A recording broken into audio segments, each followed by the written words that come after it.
লোকটি প্রতিদিন খাবারের আগে সাবধানে 1 চামচ খাবার চিবিয়ে মুরগিদের খেতে দিত। তারপর দেখতেন মুরগিগুলো খাওয়ার পর কোনো প্রতিক্রিয়া করছে কিনা। এভাবেই খাবারের বিষ নেই এ নিশ্চিত হয়ে তিনি প্রতিদিন নিশ্চিন্তে খাবার খেতেন। এভাবে বিষ প্রয়োগের হত্যাকাণ্ড থেকে সে রক্ষা পেয়েছিলেন। কিন্তু ঠিক যখন তিনি খাবার শেষ করে শিবিরে ফিরে আসছিলেন, হঠাৎ এক রহস্যময় ব্যক্তি উপস্থিত হলো। সে তাকে চুপি চুপি হাতে এক বোতল ধরিয়ে দিল, কিন্তু কিছু বুঝতে পারলেন না। বোতলে লেখা ছিল, তুমি বিষ খেয়েছো, এটা খেলে ভালো হয়ে যাবে।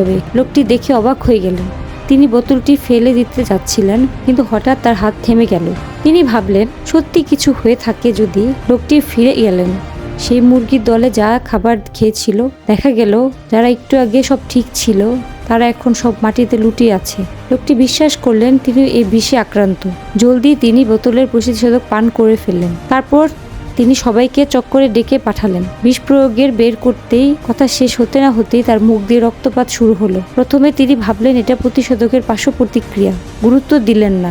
কিন্তু বুক কাঁপতে শুরু করলো আর তিনি কথা বলতে পারলেন না। তিনি বুঝলেন কিছু একটা ভীষণ ভুল হয়েছে, কিন্তু তখন অনেক দেরি। লোকটি প্রচুর অসুস্থ হয়ে পড়লেন, তারপর বিষক্রিয়া মারা গেলেন।